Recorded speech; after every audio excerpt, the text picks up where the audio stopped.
guys, it's time for a brand new episode of Below the Iceberg, and we are back with season 2, and this is episode 23. This is the one and only podcast where we talk to real life 2 Comma Club winners. Now, if you're a small business owner, an entrepreneur, a wannabe entrepreneur, or you've been in business for a while, you're sure to pick up tidbits of actionable advice from our $1 million guests. Now, if you don't know what a 2 Comma Club winner is, it's where they've built one funnel inside the ClickFunnels software and sold $1 million through just that one funnel, which is fantastic. In today's episode, I had the lovely opportunity to talk with Erik Sorenson, who is a member of Russell Brunson's Inner Circle. Now, we talked about how he went from agency owner who sold his thriving agency, and then he discovered ClickFunnels. And this all happened just before COVID hit. Then he went on and achieved a 2 Comma Club with a brand new business at the following 2021 Funnel Hacking Live. Now he's on his 4th business and on his way to achieving nearly 10 million since 2019. So we discussed how it all started for him as a newspaper classified junior. So let's dive in and discover all the ups, the downs, and all of the story that goes below the iceberg. Welcome, Erik, to Below the Iceberg. Thank you. It's awesome to be here. Thank you so much for taking some time out of your day to come and chat with me today.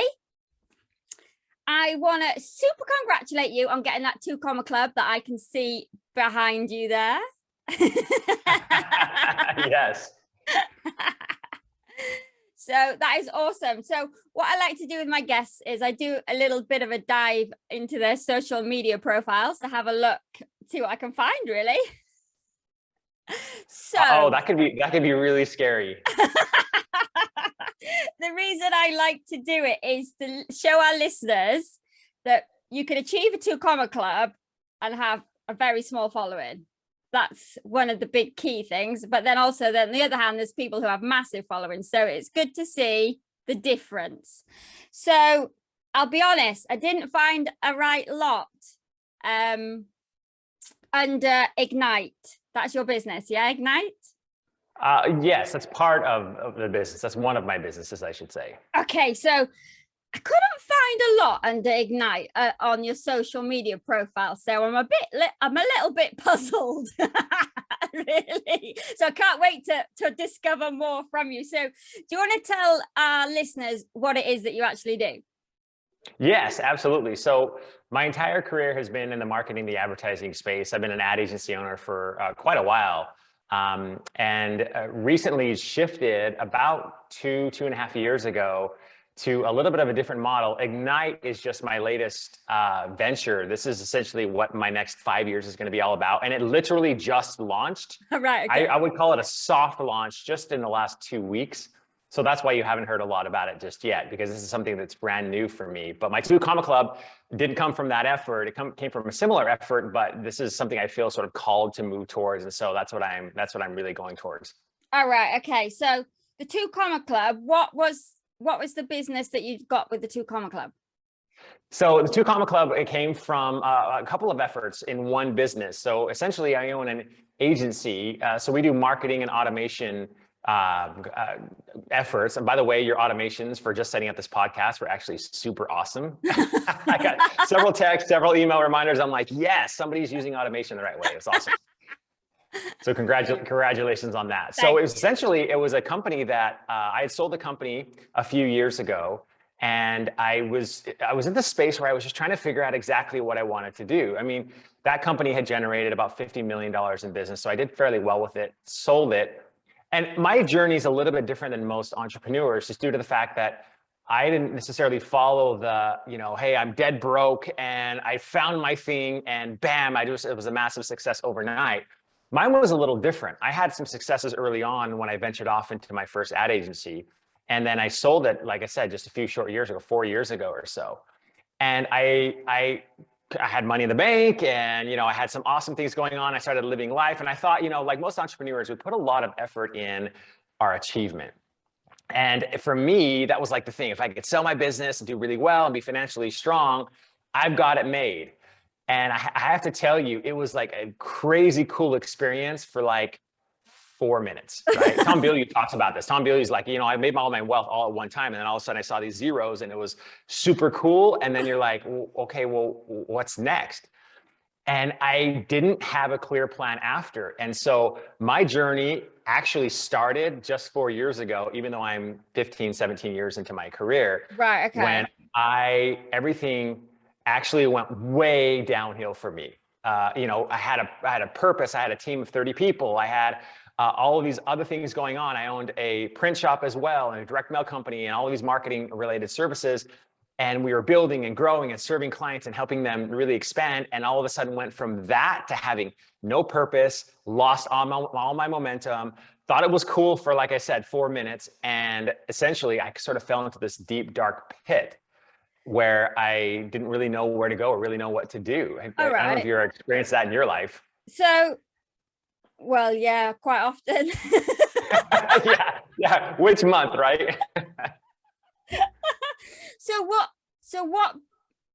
2 Comma Club, when did you get that?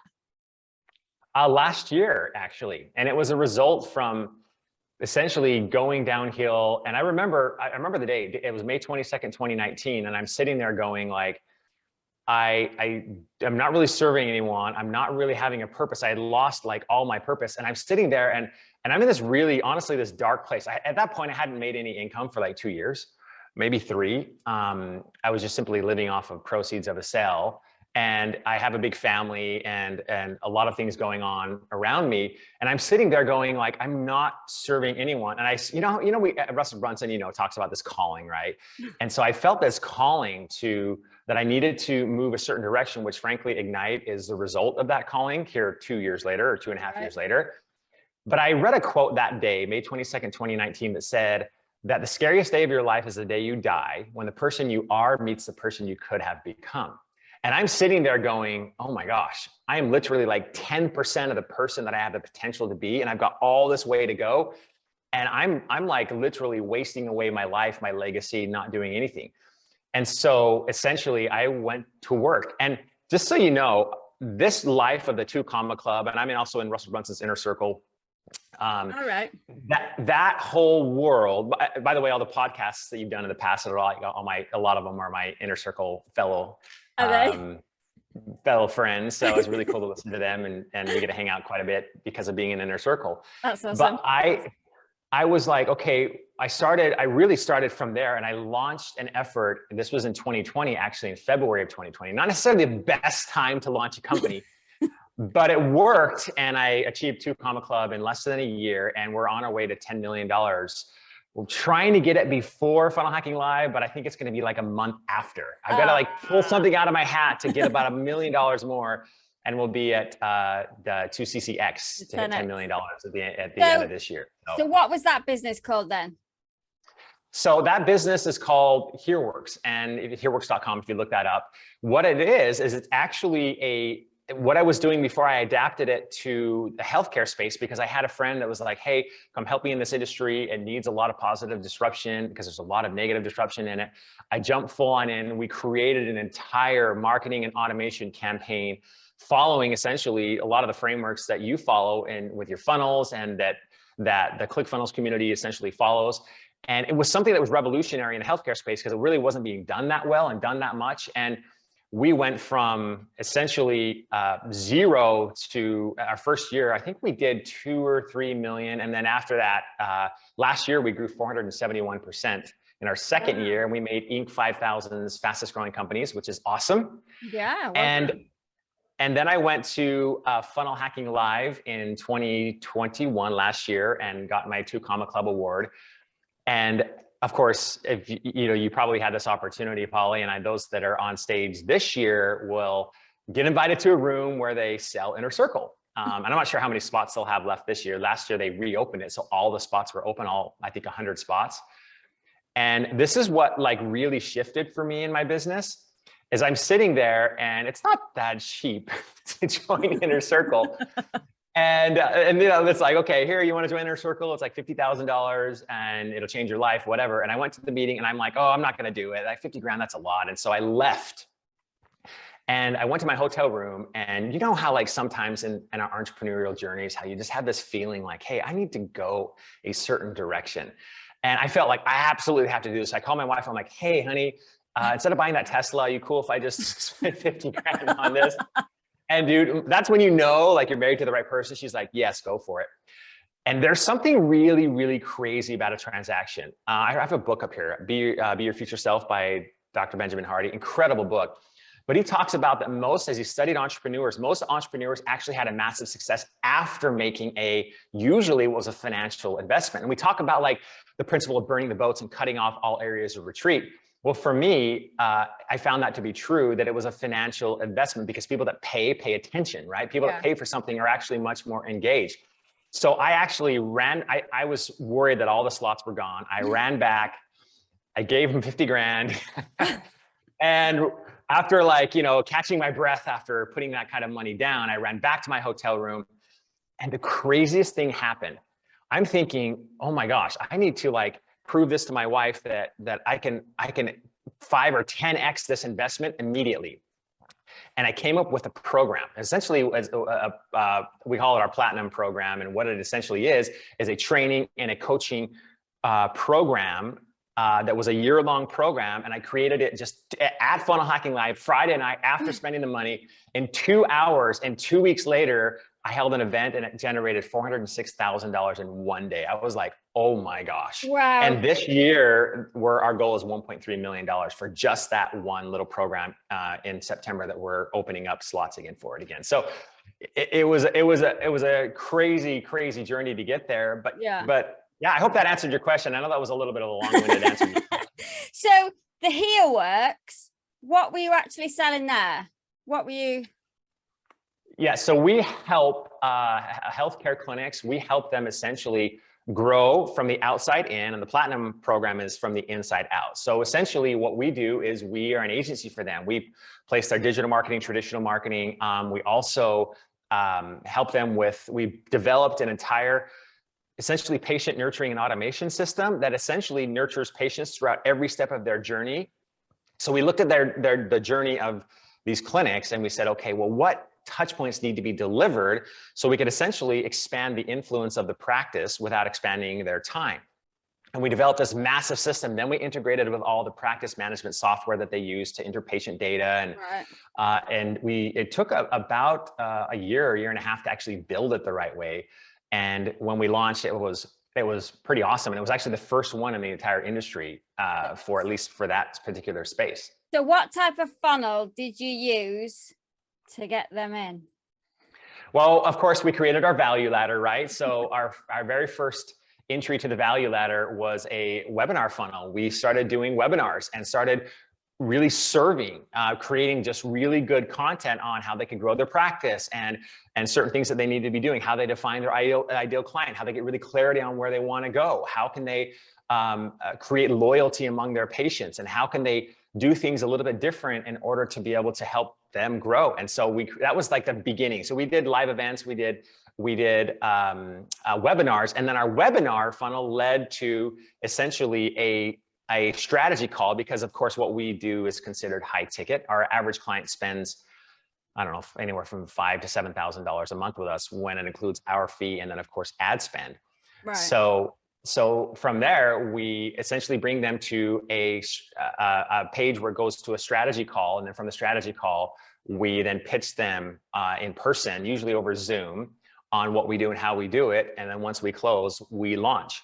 And we help them grow for as long as it takes. And the nice thing is we have clients from the very first 2.5 years ago when we launched, still to this day, that are still going strong and still doing really well with it. So it's an interesting model because, the funnels, we use all of our funnels to track all of our business, right? I mean, and essentially every single funnel led to a strategy call, whether or not we were doing a webinar or a live event, or if we created a lot of programs like we modeled. You've probably seen the 30-day challenge that Russell did. We did that for a 30-day practice challenge that led to a strategy call. So essentially, several of our funnels have actually made $1 million or more. I've never really applied for those. I've just sort of put that all into the bucket to hit to the $10 million range. But Yeah, that's how we did it. Okay, so you had lots of different like lead gens then, all going to like book a call. Exactly. Yeah. Because as you know, when you're selling somebody on, hey, we can help you grow, and when you're charging what we're charging and essentially taking over somebody's ad budget, that's not something that would be very, very difficult to do without personal touch, without an actual conversation. Do you think, so that was during COVID then? Yes. Do you think COVID helped or hindered? Well, I actually thought it would hinder at the time, but I actually think it helped. And the reason why I think it helped is because people were grasping at straws, trying to figure out what to do just to keep their doors open. Yeah. And they knew that they had to do something to be able to be more competitive and get more of the market share, because there was much less of it. And we grew significantly all through COVID, and of course to this day. So yeah, it helped us. Awesome. So anyway, let's do a little bit of a rewind now. Done. Let's go back to your childhood. So what was your childhood like? I actually had a pretty incredible childhood. I grew up in a little town called Farmington, Utah, which is just outside of Salt Lake City, Utah. I had 5 siblings. I'm number 5 of 6 kids total. I actually had really incredible parents. My dad was actually in the medical field. He ran the Utah Medical Association, and my mom, she taught school and some other things, and great parents, still alive to this day. And they were just an incredible support. So yeah, I grew up loving sports, and I grew up loving my area, loving hiking and outdoors, because we were right on the Wasatch Front Mountains growing up. It was incredible. And what did you want to be when you were a child? What did you want to be when you grew up? So I didn't really know. I always had this love of aviation, so I always wanted to be a pilot. And when I started realizing I didn't have the eyes to be like a fighter pilot, and I also realized that I wasn't sure if that was a journey for me, because I also wanted to have a family, and that's being in the military might have been a little bit of a challenge. And so that was kind of my goal when I graduated from high school. And then I went on a church mission for a couple of years, and I came back and I went to school and I enrolled essentially in the university. I still didn't know what I wanted to do. And I thought, well, you know what? My dad's, sort of in the medical field, right? And so I thought I'll try that. So I became an EMT, which I didn't really do anything with. It was just something, and I still didn't know what I was doing. And I remember having a conversation with one of my neighbors one day, and he looks at me and he's like, you know what you should get into? And I said, what? He's like, dude, you would be really good at marketing. And I'll be honest, I was probably 21 at the time. I didn't even know what he was talking about. I'm like, marketing, what's that? Why did he think, what did you do to make him think you'd be good at marketing? Well, maybe it's because he thought I was too much of a schmoozer. I don't know. That isn't a good thing. He explained it to me that I had the ability to communicate well, and I had the ability to communicate certain things. And he thought that, hey, marketing communications might be actually a really good degree for you. And as I started like diving in, I got a job this is aging me a little bit, but I got a job at like the local newspaper because I thought that was marketing, right? I mean, newspaper ads have got to be marketing, and newspapers were still doing okay back then. This would have been like early 2000s. And I actually, one of the things that I loved about it, I love the fact that like an input created an output. I love the fact that you could create something for somebody from a content strategy and a placement strategy, have it out there, and essentially help the business grow. It was really cool for me to see, wow, if I can actually help them build an ad campaign, and even though it was just like the newspaper, right? It had a positive effect on so many lives of the business owners. And I'm like, oh my gosh, that's what I want to do. I actually fell much more in love with the result that happened in the business. In other words, positively changing a life much more than I ever did the money. So what job did you get then at the newspaper? Well, first this was before sites like eBay or Craigslist. I mean, Craigslist probably was around, but it wasn't very big yet. I was literally placing classified ads in the newspaper when those existed. And then I became essentially an ad rep for them, placing basically display ads in the newspaper. And then I actually started I became an ad manager. Like, I don't know, I was 23 years old or something like that. All right. And started running the whole department, which was crazy. So you got promoted. So you went in entry level, really. Yeah. And you got promoted. So you said you went on a 2-year mission. What was that? So I essentially went on a 2-year church mission and a service mission. So for my church, and what you do is you basically say, yeah, I want to do this, and you pay for it yourself, and you don't really know where you're going. So they sent me to South America. So I actually lived in Chile, the country of Chile, for 2 years. I didn't know Spanish. I learned Spanish right before I left. They have like a missionary training center in Utah, and I went on a church mission, and I spoke Spanish, knocked on doors, and helped see if I could serve in any way for 2 years straight. I actually didn't speak any English for almost 2 years straight. So talk about like immersion. It was crazy. Where do you live then? Did they put you were you on your own, or is there a group of you, or?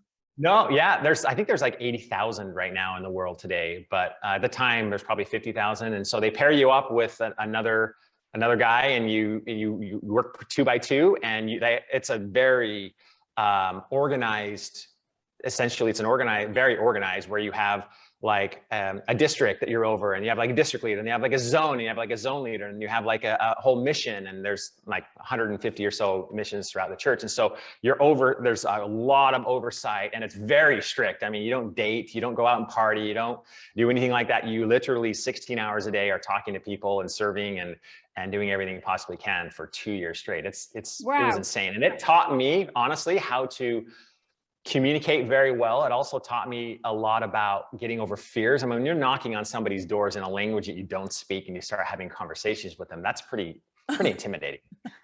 I've done door knocking, and in English, it's hard. Not fun.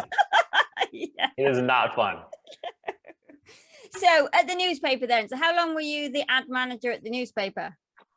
So about 2 or 3 years, and then I got an offer to right as I was finishing up college to run an ad department in California.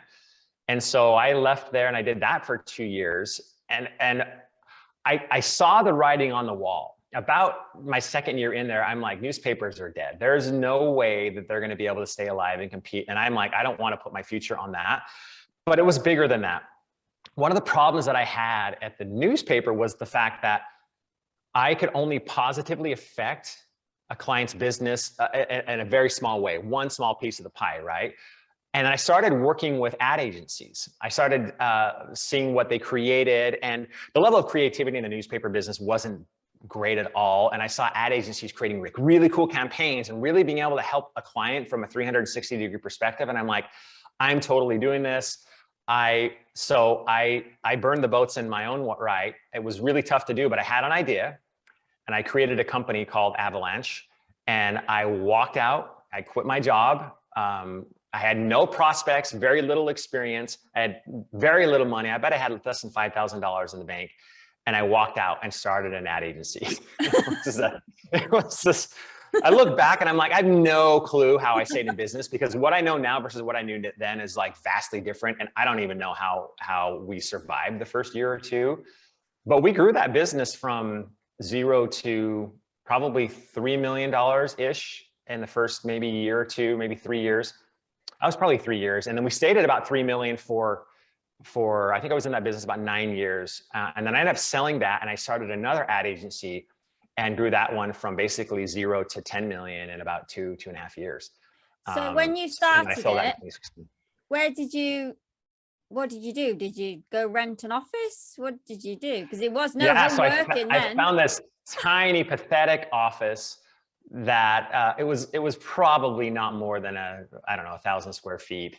And it was in a very rundown area of town. And I remember the rent was like $950 a month or something like that. It might've been less than that. And I went and I tried to find my first client. And that's what I did. Well, how did you do that? What did you do? I picked up the phone. I used my mission skills, and I started calling businesses that I knew, number one, I wanted an area where there was an industry where there was an opportunity where people were already spending money on advertising. So it wasn't, I didn't have to sell them on anything. I just had to sell them on me, being able to do that for them. So I did that, and I called some businesses in an industry that spent a lot of money on advertising. So I actually went to the car business, and I got my very, very first client, and my very first check, I remember it was $17,000 for their ad campaign back then. And, you know, this would have been 2000, I don't know, 4 or 5, maybe 6, something like that. Cars, like car showrooms, that sort of thing. Do you mean? I'll say that again. Selling cars, car showrooms. Yeah. Yep. Car dealerships. Yeah, right, and they advertise a ton.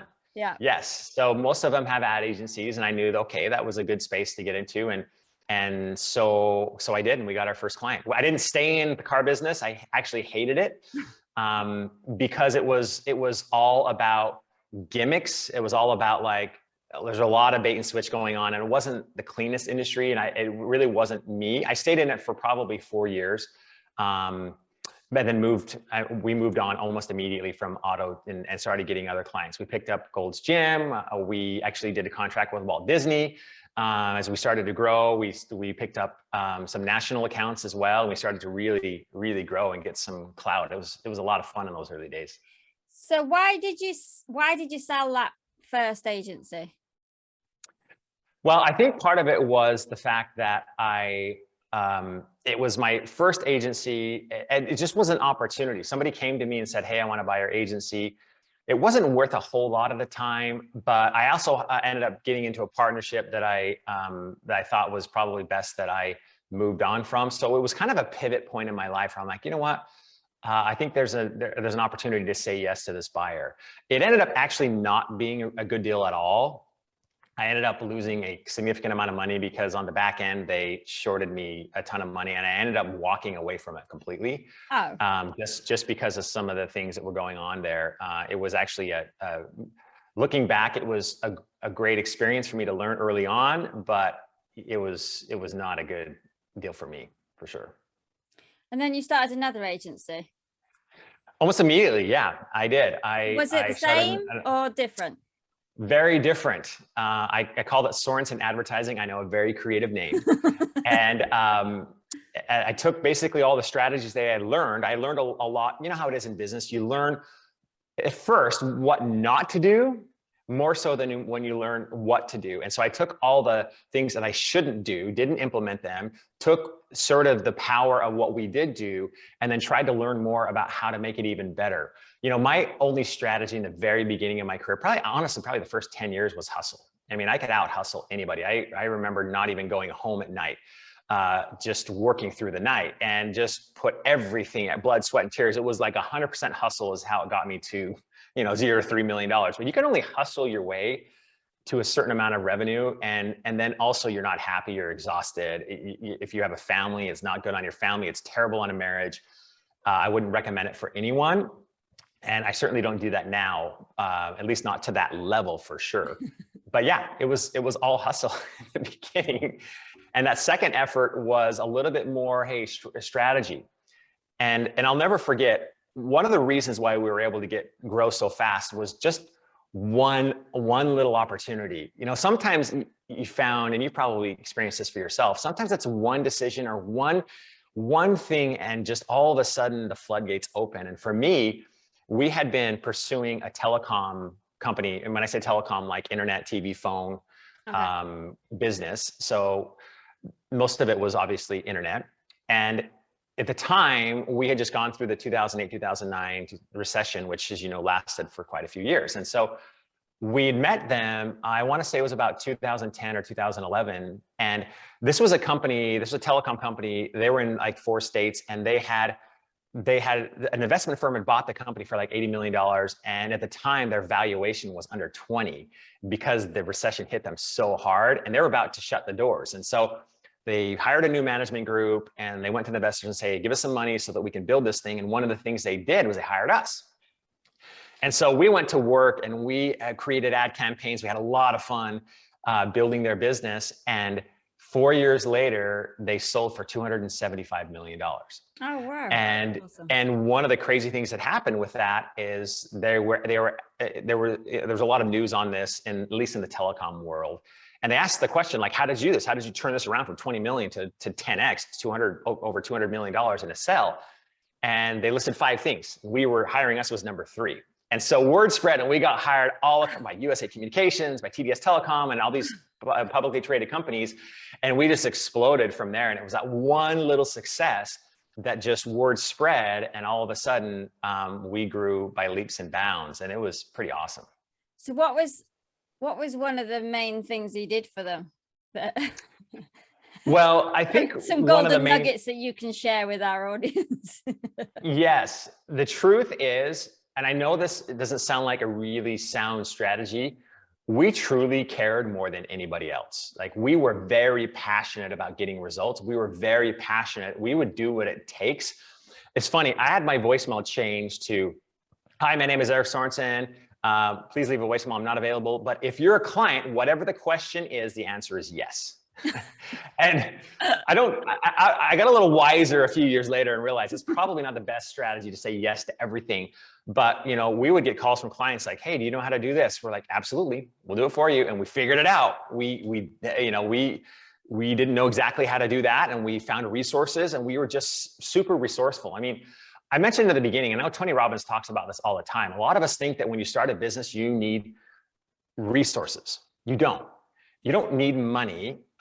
You need to be resourceful. I think being resourceful is actually the biggest, especially when you're starting out, thing that any entrepreneur can have is to actually be resourceful. If you don't have money, you can find money, or you can find investors.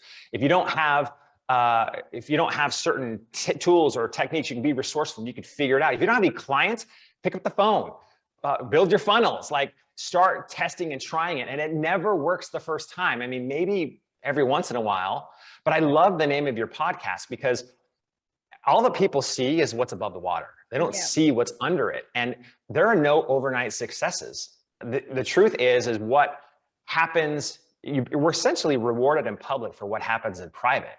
What happens in the darkness, we get rewarded in the light. And nobody knows the times where I never went home. I was working 24 hours a day sometimes and rarely sleeping. People don't see that. They see the real estate, or they see the cars, or they see the trips, or they see whatever they see. Yeah. And that's not the truth. The truth is it's 95% of is below the water, the bottom part of the iceberg, and the rest of it's on the top that everybody sees. Yeah, totally. So being resourceful, I think, is absolutely key. But in terms of growing this particular client, well, it was really the messaging strategy that was far and above beyond what anyone else was doing at the time. And then couple that with essentially a framework of hook, story, offer, which I didn't know at the time. That's exactly what we were doing. Right. We really created the right hook, told the right story, and then had the offer that worked in conjunction with that. We spent a lot of time understanding the audience, which is everything. You've got to understand your audience to know how to continue the conversation that they're already having in their heads. And if you can do that, you're going to win every time. So why did you sell that agency?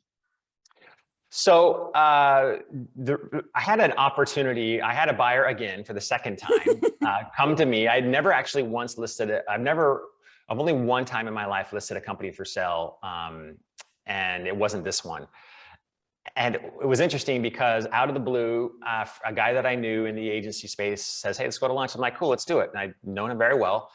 And at lunch, he's like, "Hey, I want to buy your agency. Is it for sale?" And of course, the answer was no. I didn't want to because we were right in the middle of our momentum. Everything was going well. This was late 2016, I want to say. And I'm like, "No, definitely don't want to sell." And then, of course, the offer gets a little bit better and better. And then, unfortunately, I happened to have a lot of really bad life changes happen to me at the same time. I ended up going through a divorce.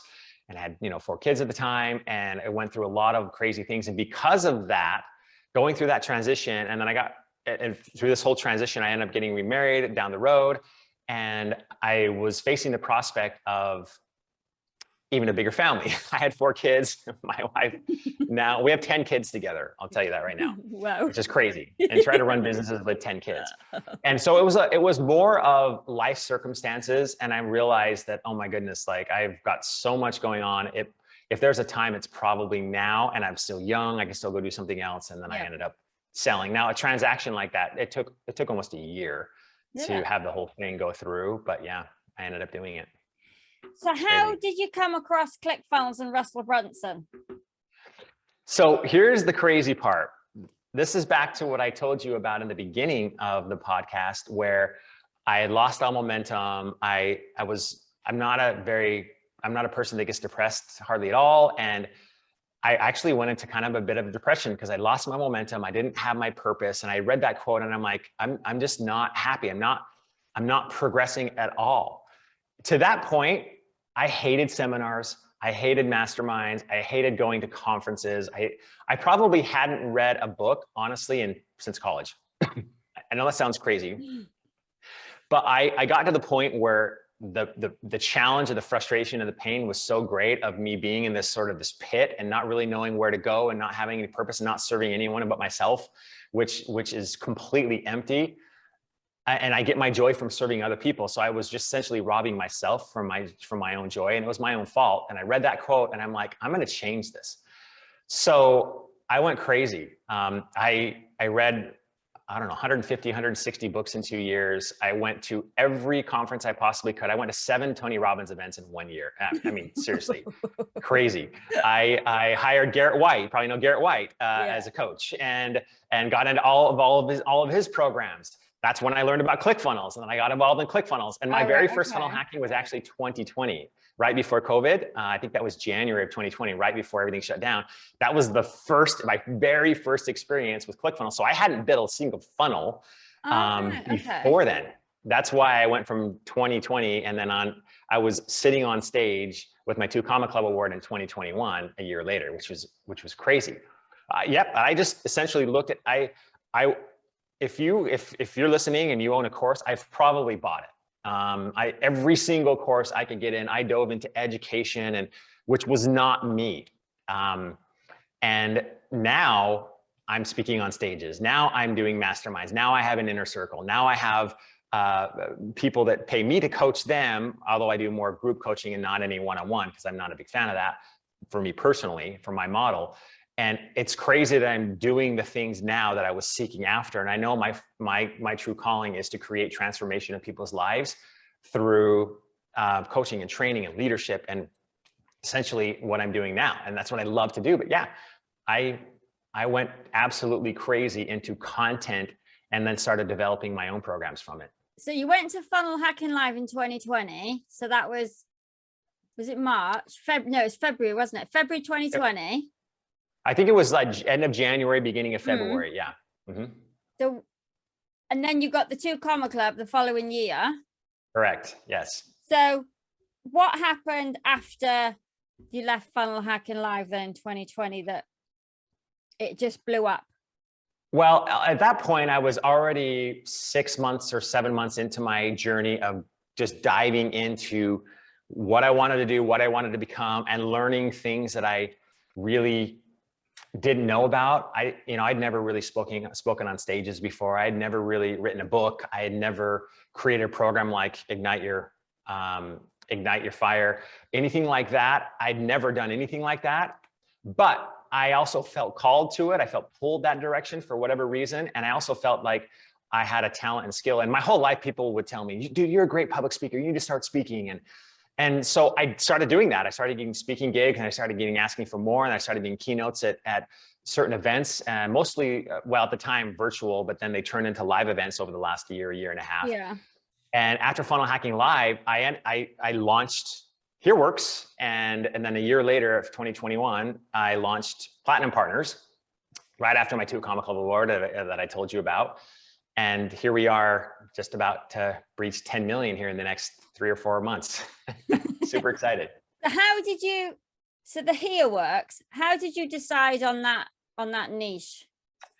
When you start focusing on creating something and you're looking for opportunity, opportunity shows up. If you're really truly sincere and you're working towards it, it always shows up.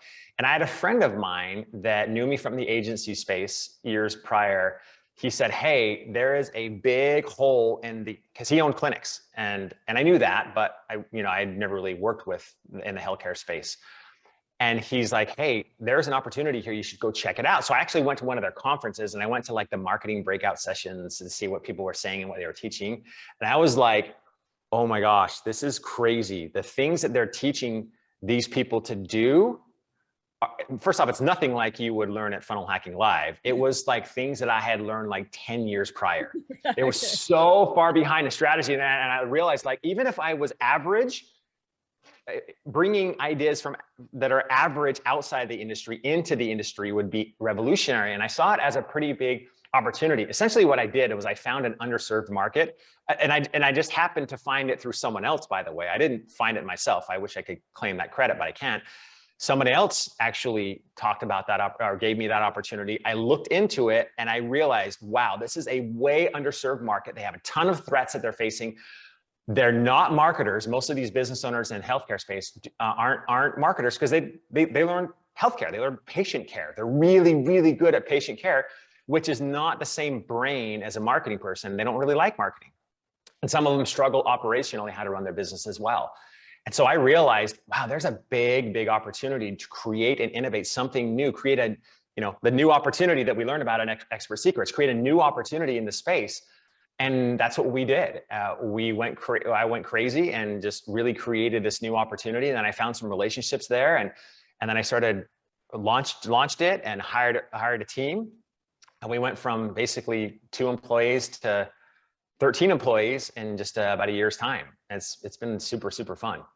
So how did you, when you first launched it, how did you actually get your first clients? What ads were you running?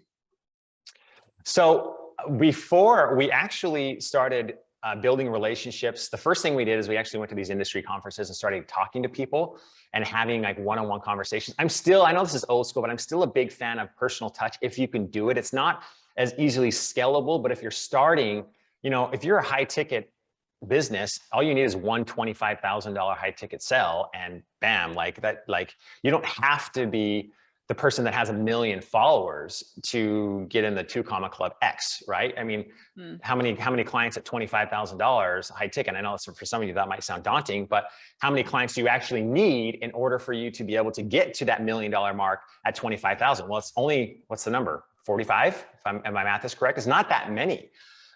So knowing that, we did a little bit of one-on-one, and then right at about the same time, we started marketing like crazy to the industry space. We actually started buying lists, and it was nice because our industry was very easily identifiable. As they say, the riches are in the niches. We knew they had to be a clinic owner. We knew what size they had to be, how many employees and how many clinics they owned, which would tell us essentially what the size was. And we direct marketed to them. We sent them direct mail campaigns. We created email lists. We started building email lists and started sending out automations to them through email and text and even physical letters. We started creating general awareness by sponsoring events that they were industry events that they were at. And so it's a little bit non-traditional for most of the ClickFunnels community because not many of them are like brick and mortar type of businesses. Most of them are in self-education or creating courses or info products. And some, of course, there's a big side of e-com. Yeah. But for us, it was brick and mortar were our clients. And so we knew with brick and mortars who they were. They were much more easily identifiable because they actually had a physical location that we could literally see. So we started doing that. And then we essentially would push everyone into our content. Once we had their email, we obviously would market to them through our email lists, which of course, the bigger your list, the better. And we grew it from nothing to about 7,000 people on our email list that were all practice owners, which now it's a lot higher than that. And we really just started pushing a really new messaging strategy that they really hadn't heard before. It was how we do things is very, very different than the traditional model that they were used to. And now we make fun of the traditional model. It's kind of like Russell Brunson when he was like, websites are dead. That's kind of our message isn't websites are dead, but it's like similar to that message where this traditional model is dead. And everyone's like, what? Like there's another way? I've never heard of another way. Like, yeah, actually there is. This is the way you do it. Right. And we actually build funnels for our clients as well. So we use our model and we send all of their potential new business to their funnels. Right. Okay. So you didn't run any like ads, Google ads or anything like that? No, we did simultaneous. Yes, we ran a lot. To this day, we ran a lot of Google ads. We actually leveraged LinkedIn as much as possible because we're B2B. Yeah. We actually did create Google display as well. And then we marketed a ton on Facebook and YouTube. Yeah, absolutely. Okay, cool. That's really insightful. So how many staff do you have on? So that's still running, that Here Works? Yep. Yeah. Yep. How many staff have you got running? Do you still have anything to do with that, or does that just run with the staff? Yes, absolutely. Still the owner of the company, and we have 13 people, and it's awesome. I'm really focusing. That's running really well. We have a really good team, so that's why I'm focusing on our platinum program, Ignite, which are coaching programs and training programs, and really trying to do the next chapter of my life, which is, of course, I want to keep that going and rolling because it's doing well. And I probably spend most of my time on that. Ignite is really an effort that the goal is to really help people that are stuck, entrepreneurs that are stuck, like don't exactly know how to break through to like the 2 Comma Club award, or really get the clients that they need to, or really don't know who they are and are really struggling to finding the messaging, really struggling, like trying to get past that brick wall that we all at some point have to get through in order to be able to break through to the level of impact, influence, and income that we want. And that whole effort is to really help them, wake them up to really who they are, really define their superpowers and help them rise beyond where they thought they could go further and faster than they ever thought possible. Essentially, it's a way to accelerate an achievement to get from where you are to, we don't really say to get to the 2 Comma Club, but we talk about accelerating their momentum to their goal, whatever that might be, if it's 2CC or 2CCX or a certain amount of revenue. And that's what we do now. That is all pretty much involved, really focused on the ClickFunnels type of community rather than healthcare. So is there a specific niche of person that you're after with that, or is it quite broad? Yes, entrepreneurs that are stuck or starting out, that have families, that are struggling to get their product and or their info product profitable, and that just can't really break through to that level of income that they want. And a lot of that too is even those in the very, very beginning. I really like to help those that were like me 18 years ago when I walked off that job and I started my business for the first time and had no clue what I was doing, but I knew I wanted to do it and I had to sort of figure it out. That's my favorite person to help because there's so much you can do with them. And Ignite Your Fire Live is essentially helping people realize that they actually already have the answers inside of them. They're just so blocked by their limitations and by really they just hold themselves back so much that if you can just open them up, it's crazy what people can do. I mean, you know this, Polly. Like, what's the capacity for human beings? What's the capacity of what they can create and become? Unlimited, isn't it? Yeah. We just don't believe it, right? So that's the first step, is really just like unlocking that. And when that happens, then you can integrate strategy and tactics and tools. The problem is one of the things that we always try to do is we want the tool, we want the tactic. Like how is usually the wrong question if you don't know who you are. If you don't, the problem is it's like I could give my tool set to my child and say, build a house. He might have the tractors and the tools and everything to build a home. He'll never be able to build a home. And I'm not saying we're children. In a sense, we are when we don't know much. But my point is, it's the same thing. If you're looking for tactics, tools, and strategies, that's great. But the problem is if you don't really, if you don't have the right mindset, if you don't have the right, essentially the way of thinking of things, if you don't really believe in yourself, if you're holding yourself back and your subconscious is kind of saying like you're full of crap, even though you're like going that direction, you're never going to get there. And so really the key is to really unlock that first and then start adding the tools and the tactics and strategies. And how are you finding these people now? So we do a lot of organic marketing. We do Facebook ads, currently for like so I'm doing it all through live events because I think that's the fastest way to, so I usually do either a 4-hour workshop free, or in this case, igniteyourfirelive.com is about, it's a 3-day challenge. This time I'm calling it a 3-day workshop for like an hour a day, where we take them through that process, and I don't hold back at all. And if they want to go deeper with us, they can join one of our program at the end. Right. But yeah, we market that organically through Facebook. So we go into Facebook groups, we actually do posts, and then I have a team of VAs that goes in and has conversations with them from my Facebook profile and gets them to sign up. And then we also get a lot from Facebook ads. And we're now actually diving a lot into YouTube and TikTok as well. All right, I was going to say, are you on TikTok? Well, yeah, Rachel. So Rachel Peterson she's like my driving force towards TikTok. You know who she is. She's killed it on TikTok, and she's really, really a big fan. And I noticed she was on one of your podcasts a little while ago too. Yeah, she's awesome. She's my mentor at the moment, Rachel. Oh, she's the best. Yeah. She's a really good mentor to have. Yeah. So what do you think's been the biggest hurdle that you've overcome so far on your journey?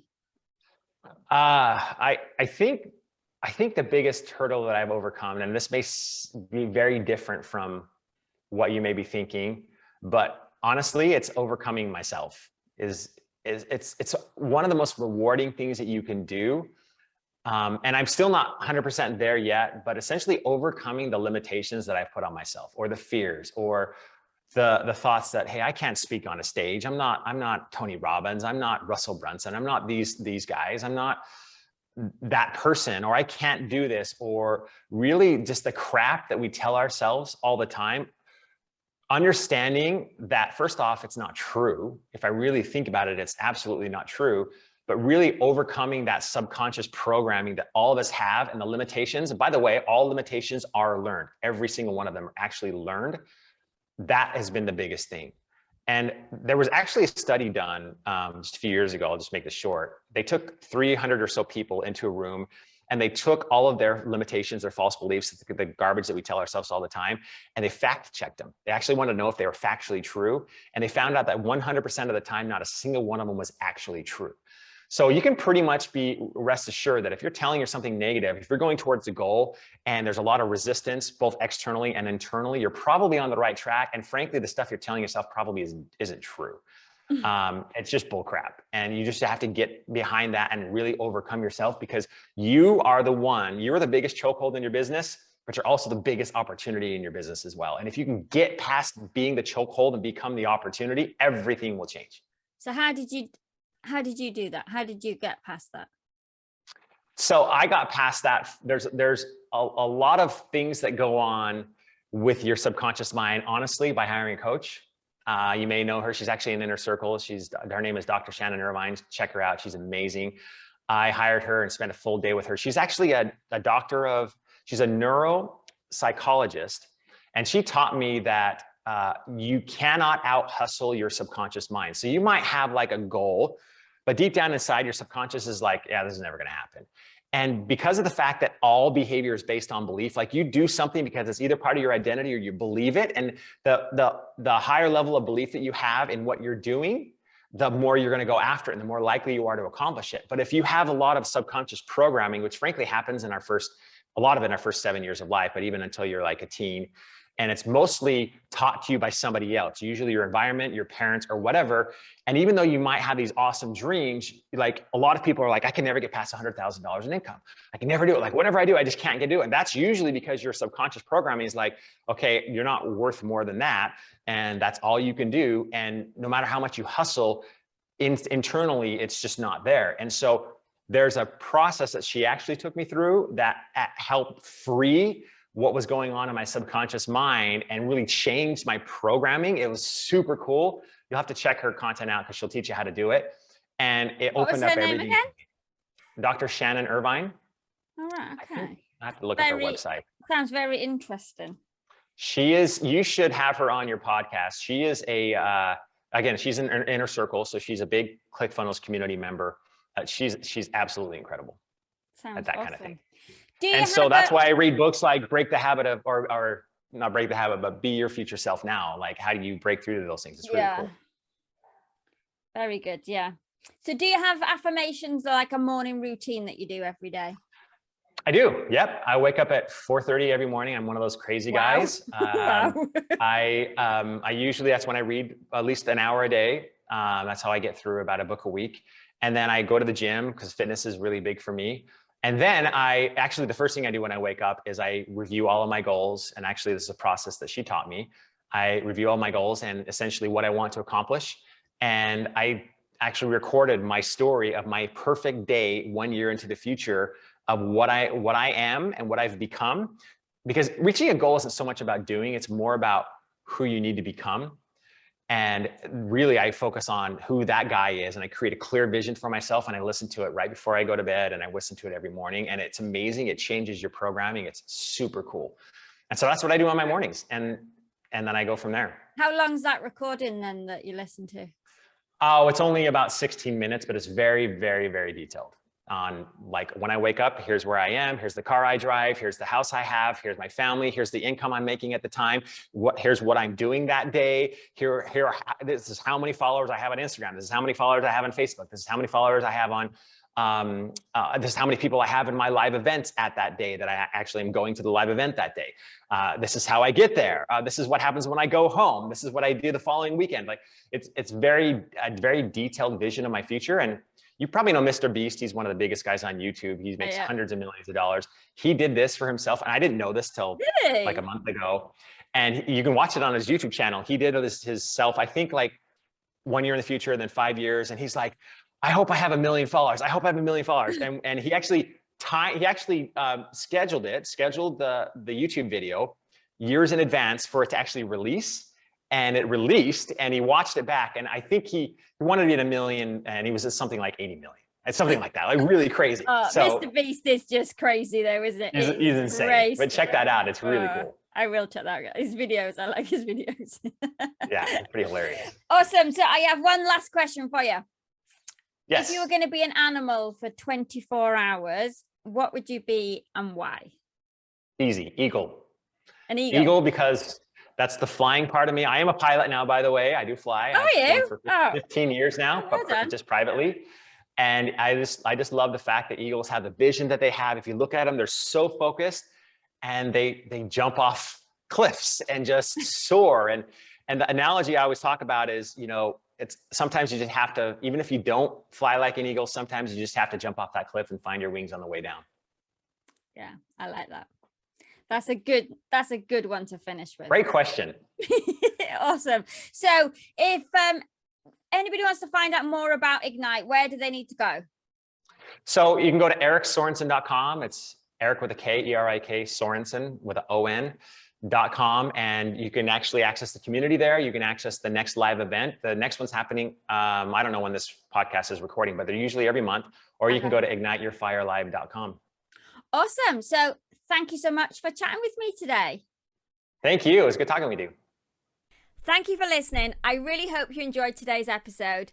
If you did, please take a moment to leave us a 5-star review and subscribe to the podcast on your podcast software. It really helps us rank the podcast and get more listeners. And if you're over on YouTube, please subscribe and hit the bell. Every Friday, 8 a.m. GMT, we release a brand new episode. And until then, have a good one.